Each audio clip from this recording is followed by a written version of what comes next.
प्रगति और विकास का, आस और विश्वास का, जन जन के जीवन की खुशहाली का दर्पण, जन जन के जीवन की खुशहाली का दर्पण।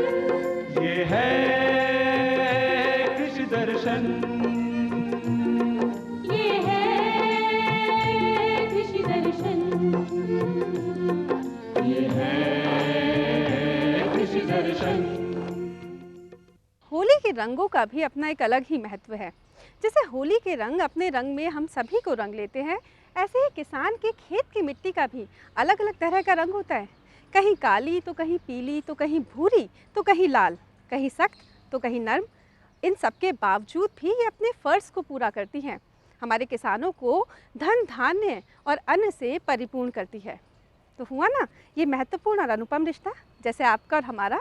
जी हाँ, जैसे कृषि दर्शन और हमारे किसानों का। तो ये तो बात थी होली की, और आइए बात कर लेते हैं कि आज कार्यक्रम कृषि दर्शन में क्या कुछ खास है। आज कार्यक्रम कृषि दर्शन में हम बात करेंगे हमारे सफल और प्रगतिशील नवाचारी किसान गंगाराम सेपट जी की सफलता की कहानी।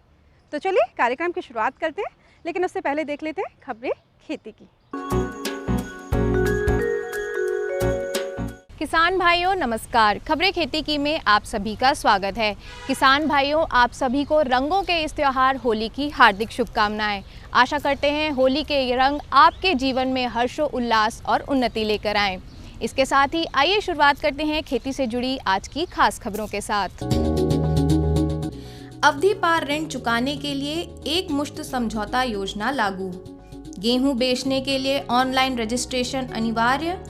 अनुसंधान निदेशक ने किया कृषि अनुसंधान उपकेंद्र कुम्हेर का अवलोकन। किसानों ने सीखे उन्नत और आधुनिक खेती के गुर। और 39% तेल वाली देश की पहली कुसुम किस्म हुई विकसित। राजस्थान सरकार ने किसानों को राहत पहुंचाने के लिए सहकारी भूमि विकास बैंक के अवधि पार ऋणों की अधिकतम वसूली के लिए एक मुश्त समझौता योजना को मंजूरी दे दी है। राजस्थान सरकार ने किसानों को राहत पहुंचाने और समस्त प्राथमिक सहकारी भूमि विकास बैंक के अवधि पार ऋणों की अधिकतम वसूली के लिए एक मुश्त योजना को मंजूरी दे दी है। समझौता योजना की गाइडलाइन के अनुसार प्राथमिक सहकारी भूमि विकास बैंकों द्वारा वितरित सभी प्रकार के कृषि अकृषि ऋण जो 1 जुलाई 2021 को अवधि पार हो चुके हैं, इस योजना में शामिल किए जाएंगे। इस योजना का लाभ 31 मार्च 2022 तक उठाया जा सकेगा। योजना के अनुसार 15 साल और इससे अधिक अवधि वाले अवधि पार खातों में बकाया मूलधन के बराबर ही ब्याज वसूल किया जाएगा। शेष ब्याज, दंडनीय ब्याज और वसूली में राहत दी जाएगी। ऋणी की मृत्यु वाले प्रकरण में अवधि पार खाते में बकाया मूलधन के अतिरिक्त समस्त राशि यानी अवधि पार ब्याज, चालू ब्याज, दंडनीय ब्याज और वसूली व्यय की छूट दी जाएगी। लेकिन ऐसे खातों की शेष बकाया राशि का एक मुश्त चुकारा करना होगा। योजना के तहत ऋणी को राहत दिए जाने वाली समस्त राशि का भार सहकारी भूमि विकास बैंक द्वारा ही वहन किया जाएगा। प्रदेश में रबी विपणन वर्ष 2022-23 के दौरान समर्थन मूल्य पर गेहूं बेचने के लिए इच्छुक किसानों को ऑनलाइन रजिस्ट्रेशन करवाना होगा। देश भर में रबी फसल की कटाई का काम जोर शोर से चल रहा है। किसान मंडियों में फसल बेचने की तैयारी कर रहे हैं। ऐसे में राजस्थान सरकार ने न्यूनतम समर्थन मूल्य पर गेहूं की खरीद तिथि का ऐलान कर दिया है।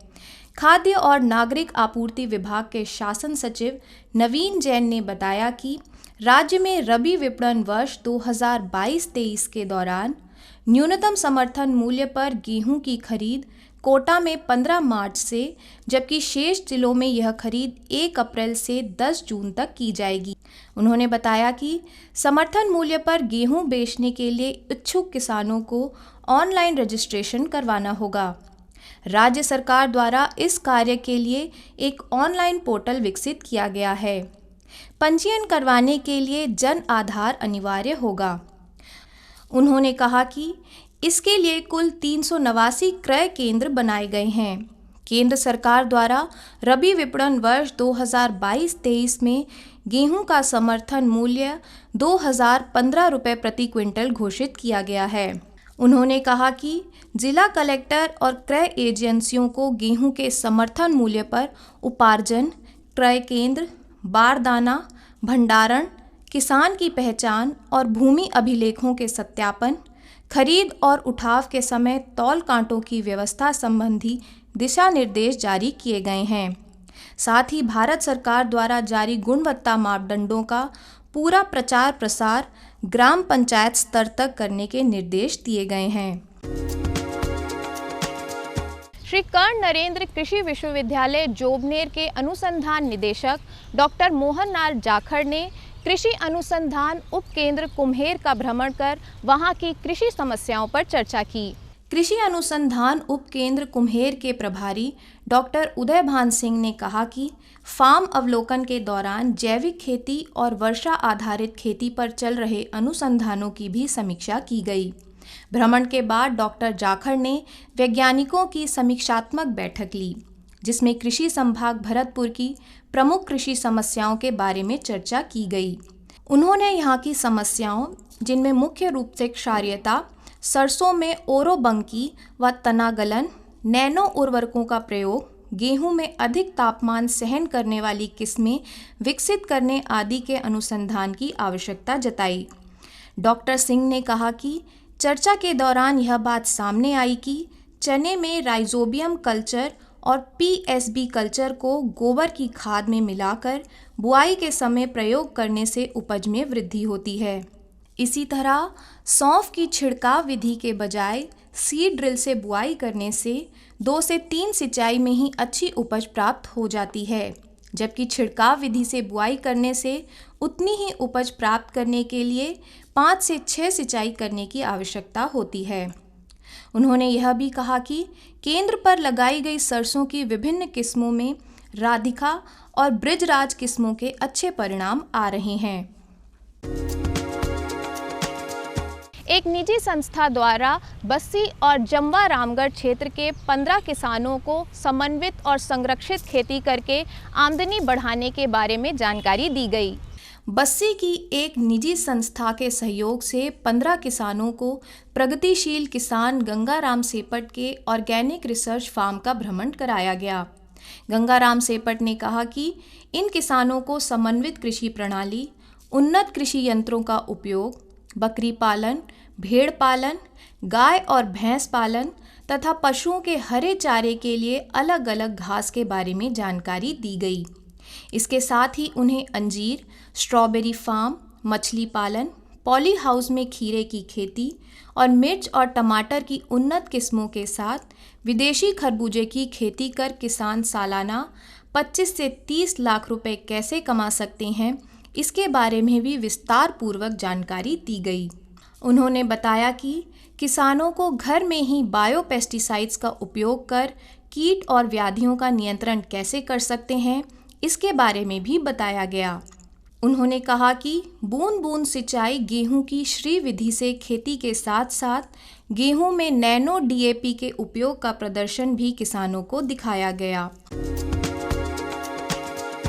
कृषि महाविद्यालय इंदौर के कृषि वैज्ञानिकों ने कुसुम की नई किस्म विकसित की है। नव विकसित किस्म को RVSF 18-1 नाम दिया गया है।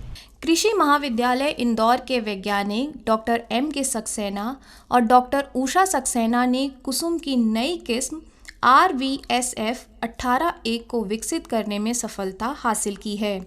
डॉक्टर सक्सेना ने बताया कि कृषि महाविद्यालय कुसुम की खेती को बढ़ावा देने के लिए लगातार काम कर रहा है। उन्होंने बताया कि यह किस्म भारत की पहली ऐसी किस्म है जिसमें न्यूनतम तेल 39% है, जो अन्य किस्मों से 9% अधिक है। अपनी इन्हीं विशेषताओं के कारण यह देश की पहली सर्वाधिक तेल वाली किस्म बन गई है।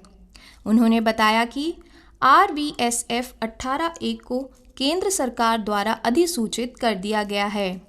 आगामी मई-जून से इसके बीज किसानों को उपलब्ध कराए जाएंगे। उन्होंने बताया कि देश के शुष्क भागों में उगाई जाने वाली कुसुम प्रमुख तिलहनी फसल है, जिसमें सूखा सहने की क्षमता अन्य फसलों से अधिक होती है। उन्होंने बताया कि कुसुम की यह किस्म किसानों के लिए काफ़ी फायदेमंद साबित होगी। किसान भाइयों, खबरें खेती की में आज इतना ही। आप देखते रहिए कृषि दर्शन। नमस्कार। किसान भाइयों, आप सभी का बहुत बहुत स्वागत है और आप देख रहे हैं कार्यक्रम कृषि दर्शन। और आपको होली की ढेरों शुभकामनाएं। और शुभकामनाएं हमारे प्रगतिशील और नवाचारी किसान भाई गंगाराम सेपट जी को, जो इन दिनों राजस्थान की धरा पर सोना उगा रहे हैं। और इन दिनों उनकी खेती किसानी जो है ना, वो 7वें आसमान पर है। अब आप सोच रहे होंगे कि मैं कौन से सोने की बात कर रही हूँ। जी हाँ, मैं बात कर रही हूँ विदेशी सब्जियों की, फलों की और जैविक खेतियों की, जो हमारे प्रगतिशील भाई गंगाराम सेपट जी उगा रहे हैं और इसके माध्यम से लाखों का टर्नओवर कमा रहे हैं, लाखों की कमाई कमा रहे हैं। आप भी जानना चाहेंगे इनकी सफलता का राज, इनकी सफलता की कहानी? तो चलिए मिलते हैं इनसे।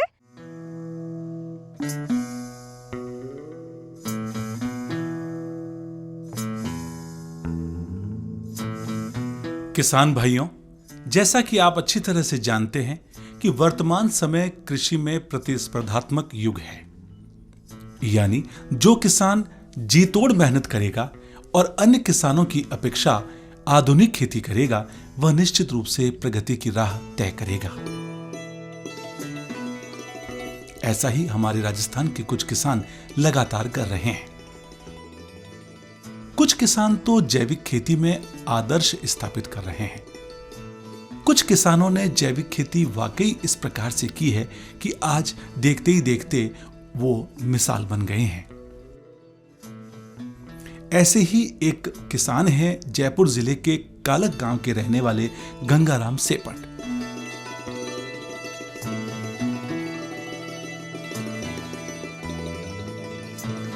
गंगाराम सेपट आज किसी परिचय के मोहताज नहीं है।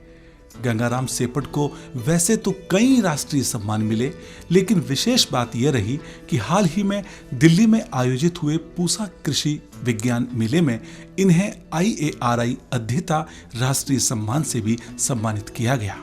यह वह गौरवशाली क्षण था जिस समय देश के 5 किसानों को इस सम्मान के लिए चयनित किया गया। राजस्थान के कृषि समुदाय के लिए वाकई एक बहुत बड़ा अनुपम गौरवान्वित वाला पल रहा। गंगाराम सेपट जैविक तरीके से खेती करते आ रहे हैं। साथ ही साथ अब इन्होंने प्राकृतिक खेती का रास्ता भी अपना लिया है। इनके खेत पर जब जाने का मौका मिलता है तो दिखता है कि हर तरफ जीवामृत बनाने का तरीका, गोबर की खाद, बीजामृत, ये सारे विकल्प इनके खेत पर हमें दिखते हैं। इन सारे विकल्पों के माध्यम से ही गंगाराम आधुनिक प्राकृतिक खेती कर रहे हैं। आइए मिलते हैं गंगाराम सेपट से और जानते हैं कि जैविक खेती का यह रास्ता इन्होंने कैसे अपनाया और कैसे इन्होंने जैविक खेती का सफर शुरू किया। मैं 2012 से ऑर्गेनिक खेती में जुड़ा हूं और 2012 से हम लोग ऑर्गेनिक खेती कर रहे हैं। उससे पहले यूरिया, DAP केमिकल्स के आधारित हम खेती करते आए हैं। लेकिन 2012 में एक आर्टिकल पढ़ के, जो पंजाब में बहुत अधिक मात्रा में केमिकल्स के उपयोग होने से वहाँ पर कैंसर के रोगी बढ़े हैं, इसी आर्टिकल हमारे दिल को छू गया और हमने ऑर्गेनिक खेती करने का फ़ैसला किया। और मैंने मेरे पिताजी को और भाई साहब को कहा कि हमें ऑर्गेनिक खेती करनी है। तो सर्वप्रथम तो उनका जो था रुझान, वो कहा कि धीरे धीरे अपन ऑर्गेनिक की तरफ जा सकते हैं। अचानक अगर हम केमिकल को छोड़कर ऑर्गेनिक की तरफ जाएंगे तो हमें बहुत अधिक नुकसान होगा। तो हमने धीरे धीरे जो अपना खेत है उसका डिवाइडेशन करके थोड़े थोड़े पार्ट में हमने ऑर्गेनिक करना स्टार्ट किया और आज हमारे पास में पूर्ण रूप से हम ऑर्गेनिक खेती कर रहे हैं। सबसे पहले मेरे पास में ऑर्गेनिक खेती के लिए हमें गाय चाहिए और हमें पशुधन ज़रूरी है। गोबर भी आपको दिख रहा होगा। हम लोग ज़्यादातर किसान क्या करते हैं, गोबर को एक ढेरी के रूप में इकट्ठा कर लेते हैं और उसका उपयोग हम खाद नहीं करके केवल गोबर के रूप में ही करते हैं। जबकि हमें उसको कंपोस्ट खाद बनाना है, उसका गोबर को हम खाद के रूप में काम में लेना है, तो हमें उसको खाद बनाना पड़ेगा। तो खाद बनाने के लिए मैंने इसमें सुपर कंपोस्ट बना रखा है, वर्मी कंपोस्ट में बनाता हूँ। अलग अलग प्रकार से मैं इनको जो गोबर है इसका उपयोग करता हूँ। हमें गोबर की खाद को कंपोस्ट बनाने के लिए हमें सुपर कंपोस्ट बनाना है, तो किसान भाइयों हमें सबसे पहले 3 फीट गहरा, 5 फीट चौड़ा और 12 फीट लंबा गड्ढा बनाना पड़ेगा। जैसे आप लोग देख रहे हैं कि ये गड्ढा है, इसमें सबसे पहले एक गोबर की लेयर बिछानी है, उसके बाद में आपको ट्राइकोडर्मा है और सिंगल सुपर फास्फेट इसके अंदर डालना है। सिंगल सुपर फास्फेट और ट्राइकोडर्मा दोनों मिलाकर इसके अंदर डालना है और बार बार 3-4 लेयर से इसको पूरा भर देना है। उसके बाद में हमारे पास में जो भी खेत में जो वेस्टेज हैं वो उसके ऊपर डाल देना है, जिससे इसमें से जो पोषक तत्व हैं वो वाष्प के रूप में उड़े नहीं।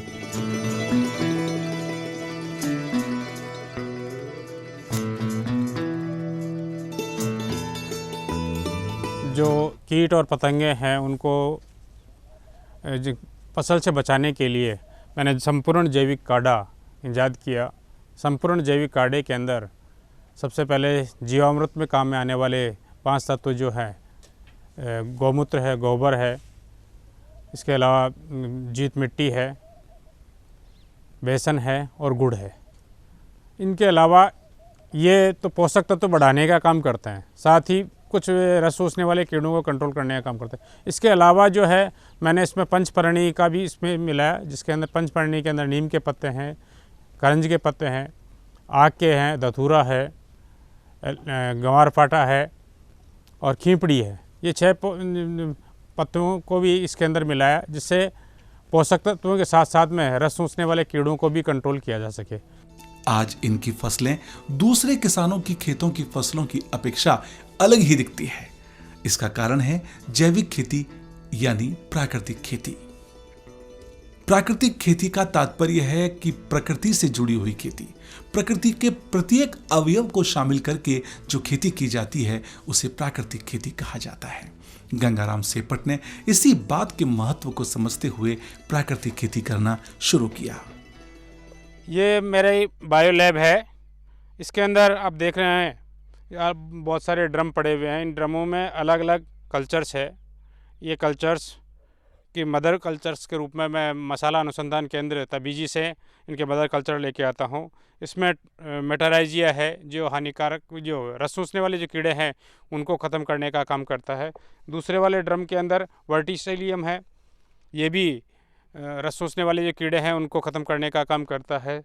इसके अलावा इसमें वोवेरिया वेसियाना है, ये भी रस चूसने वाले कीड़ों के लिए ये 3 इंसेक्टिसाइड के रूप में काम में आते हैं। इसके अलावा अगला जो है इसमें ट्राइकोडर्मा है जो हानिकारक फंगस को ख़त्म करने का काम करती है। इसमें पीएसबी कल्चर है, ये जो ज़मीन में पड़ा हुआ फास्फोरस है उसको एक्टिवेट करने के लिए पीएसबी कल्चर का काम में है।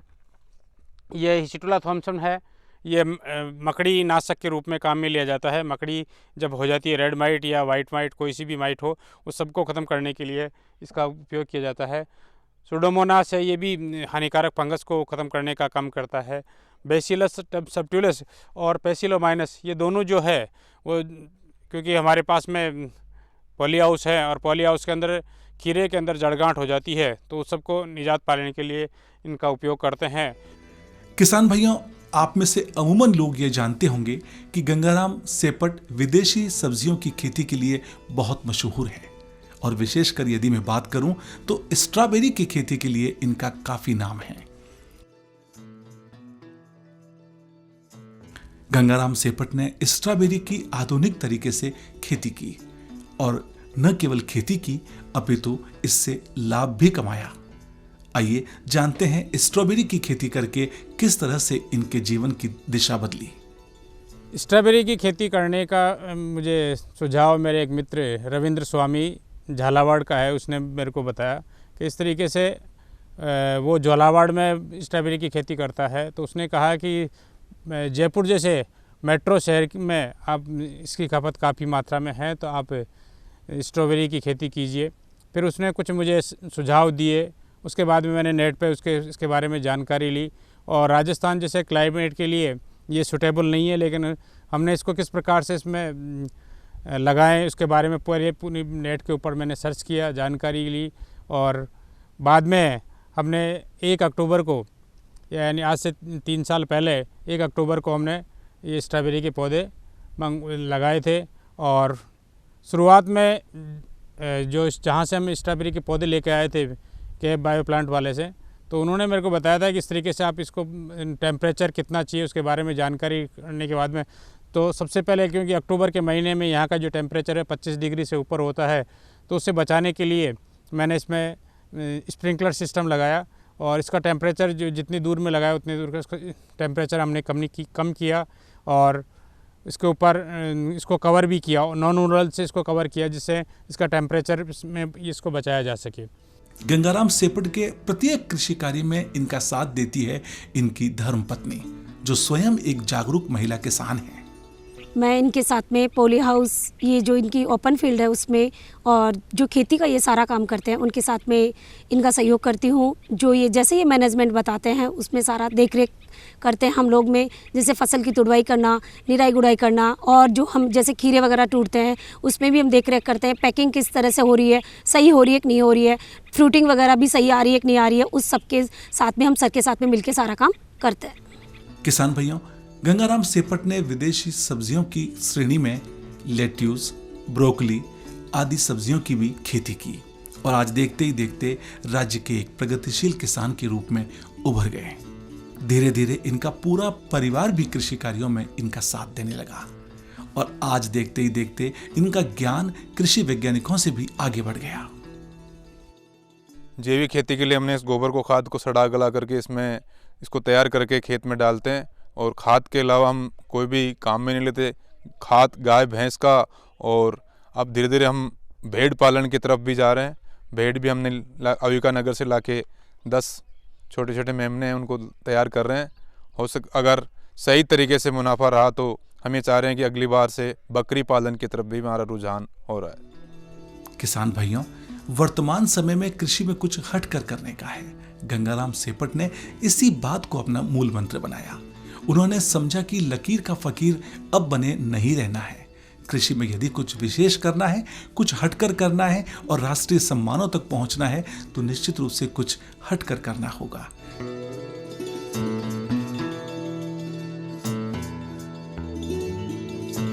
इसी बात को समझते हुए गंगाराम सेपट ने अपनी खेती किसानी यात्रा में नित नए सुधार किए और देखते ही देखते आज किसानों के लिए आदर्श किसान बन गए।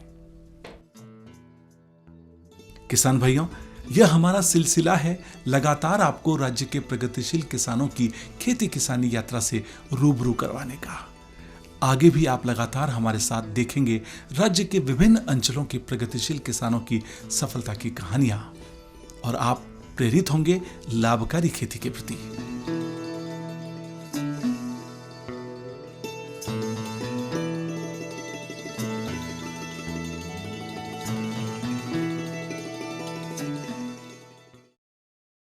तो किसान भाइयों, ये थी हमारे सफल प्रगतिशील किसान भाई गंगाराम सेपट की सफलता की कहानी, इनकी कृषि यात्रा और इनकी कृषि अनुभवों की जानकारी। उम्मीद है कि आप भी इनके अनुभवों से, इनकी कृषि यात्रा से आप भी सीखेंगे, आप भी प्रेरणा लेंगे और अपनी खेती किसानी को एक नई दिशा देंगे, खेती किसानी में कुछ नया प्रयास करेंगे। आपको हमारा आज का ये कार्यक्रम कैसा लगा, आप हमें पत्रों के माध्यम से बता सकते हैं। और पत्र लिखने के लिए हमारा पता है कार्यक्रम कृषि दर्शन, डीडी राजस्थान, दूरदर्शन केंद्र, जयपुर।